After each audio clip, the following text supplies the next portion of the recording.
Хотела бы сказать, что Швеция — это один из крупнейших доноров здесь, в Молдове, и наша помощь, наша поддержка Молдове продолжается уже с середины 90-х годов.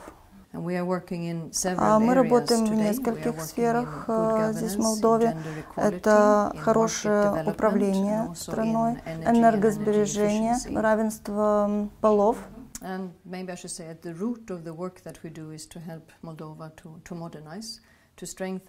Я бы хотела сказать, что в основе нашей поддержки находится усиление экономического развития Молдовы.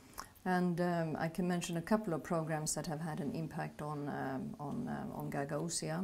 One is a program called Women in Business. Могу упомянуть такую программу, такой проект, как «Женщины в бизнесе».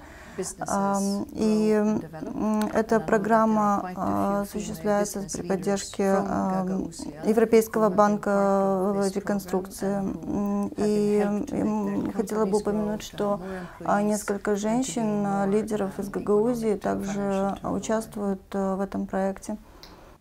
And regarding these projects, it's an interesting fact that the companies that have been helped by this. И компании, бенефициары этого проекта, наблюдается рост, экономический рост и вообще рост в этих компаниях вплоть до 23%, и также и здесь, в Гагаузии. Another program is we work together with the IFC, the International Finance Corporation, to improve the business climate in Мы также работаем с Международной финансовой корпорацией, которая помогает нам воплощать различные проекты также здесь, в Гагаузии, в области развития индустрии, в области развития бизнеса.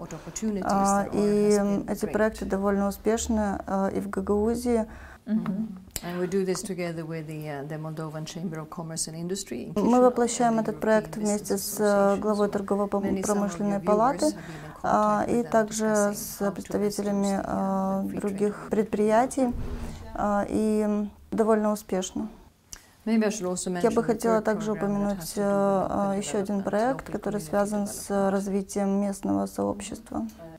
We are working together with the United Nations here in Moldova to assist communities to define and to decide their development. Мы также работаем в этом проекте с Организацией Объединенных Наций. Основная работа ведется в области развития инфраструктуры, если необходимо развитие, установка электричества, освещение улиц. Может быть, если нужно провести где-то воду и так далее. И надеемся, это и дальше будет помогать молдавскому сообществу.